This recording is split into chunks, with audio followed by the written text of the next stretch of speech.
Hi hello நம்ம இந்த வீடியோவில் என்ன பார்க்க போகிறோம் அப்படின்னா நம்ம லாஸ்ட் 2 days போய் என்ஜாய் பண்ண ஏற்காடு ட்ரிப்பை பற்றி தான் பார்க்க போகிறோம்.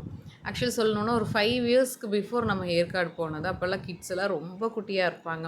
அவங்களுக்கு ஏற்காடு போன மாதிரி ஒரு ஞாபகமே இல்லை. சரி ஓகே, இந்த தடவை நம்ம யூஸ்வலாக போகிற ரோஸ் கார்டன் அது மாதிரி போகாமல் ஒரு பார்க் மாதிரி போகாமல் கிட்ஸ் என்ஜாய் பண்ணக்கூடிய பிளேஸஸாக போவோம்னு நல்லா ப்ரீ பிளான் பண்ணிவிட்டு ஃபஸ்ட்டு எடுத்ததுமே கிட்ஸ் ரொம்ப ஆசைப்படுற போட்டிங் போயாச்சு.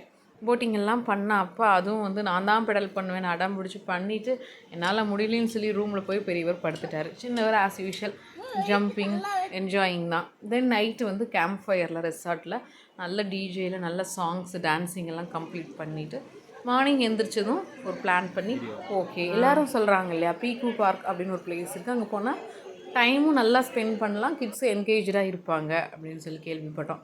சரி ஓகே, ஏன்னா உள்ளே போனதுலேருந்து அங்கே என்ன இல்லைன்னு தான் கேட்கணும். ஈமு கோழி பார்த்தோம், ரேபிட் இருந்துச்சு. ரேபிட்லாம் யூஷுவல் தானே அப்படின்னா அங்கே டிஃப்ரெண்ட்டான ஸ்பீஷீஸ் வச்சுருக்காங்க. தென் பார்த்திங்கன்னா ஆஸ்ட்ரிச்சஸ் பார்த்தோம். ஃபிஷ்ஷஸ் எல்லாம் பயங்கரமாக இருந்துச்சு. அங்கேயே ஆர்டிஃபிஷியலாக ஃபவுண்டைன் செட்டப் வச்சுருந்தாங்க. செல்ஃபி பாயிண்ட் மாதிரி இந்த விங்ஸோட நம்ம ஃபோட்டோஸ் எடுப்போம் இல்லைங்களா, அது மாதிரி நிறையா செட்டப்பில் கிட்ஸை மட்டும் ஃபுல்லாக என்கேஜாக வச்சுருக்கிற மாதிரி பண்ணியிருந்தாங்க. தென் அங்கே இருக்கிற நேச்சுரல் சைட் வந்து செமையாக இருந்துச்சு. இப்போ வீடியோவில் போயிட்டுருக்கிறது கூட ஆர்டிஃபிஷியல் ஹேங்கிங் கிடையாது, நேச்சுரலாகவே அந்த பிளான்ட்டோட நேச்சர் இப்படி தான் அழகாக தொங்குற மாதிரி. நான் கூட ஏதோ டெக்கரேட் பண்ணியிருக்காங்க அப்படின்னு நினச்சா சைடில் எல்லாமே வந்து அந்த என்ட்ரன்ஸே வந்து அவ்வளோ ஒரு அழகான செட்டப்பில் இருந்துச்சு.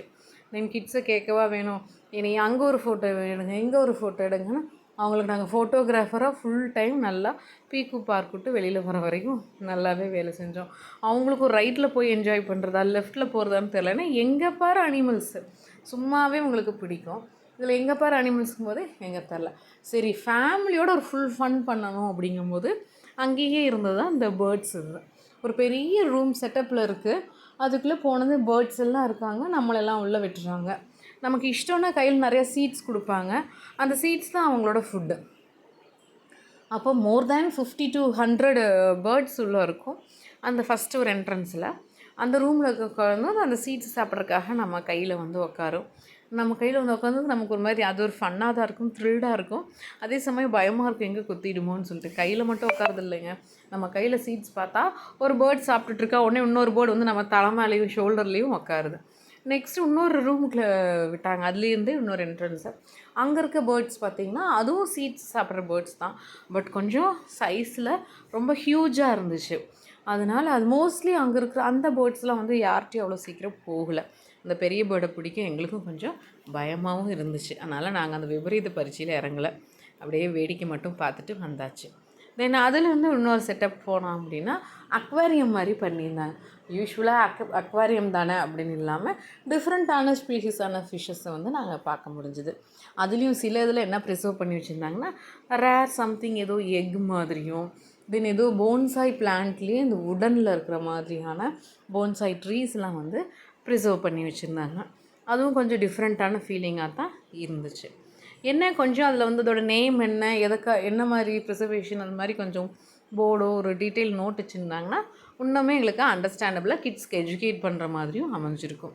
தென் அங்கே வந்து ஹஸ்கி டாக்ஸ் பார்த்தோம். இப்போ ஒயிட்டு லயன் மாதிரியும் ஃபாக்ஸ் மாதிரியான அப்பியரன்ஸில் சூப்பராக இருந்துச்சு. மெயின் இதில் சொல்லணும் என்னென்னா கிட்ஸை அலோவ் பண்ணுறாங்க, அவங்க கையிலேயே ஃபுட்டு கொடுத்து ஃபீட் பண்ணுங்க அப்படின்னு சொல்லி அலோவ் பண்ணுறாங்க. ஸோ கிட்ஸ் வந்து கேட்கவா வேணும், வீட்டில் அதை பண்ணாது இதை பண்ணாதுன்னு சொல்கிறோம், அங்கே கூட்டிகிட்டு போய் அதை பண்ணு இதை பண்ணுன்னு சொல்லும்போது அவங்க கன்ஃபியூஸ்ட் ஆகிடுறாங்க. நம்ம பேரண்ட்ஸாக இது என்னடா ரிஸ்க் எடுக்கிற இடத்துலலாம் விடுறாங்களே அப்படின்னு சொல்லிட்டு இதெல்லாம் பண்ணிவிட்டு டாக் லவ்வர்ஸ்க்குன்னே மெயின் என்ட்ரன்ஸில் டாக்ஸோட ப்ளே பண்ணுற இடம்லாம் இருந்துச்சு. தென் ரோப் கேம் வந்து இன்னொரு பக்கத்தில் இருந்த ஒரு பார்க்கில் போயிட்டு குழந்தைங்கள விளையாட வச்சுட்டு ரெஸ்ட் எடுத்துகிட்டு இறங்கி வந்தாச்சு. டட்டா பாய்.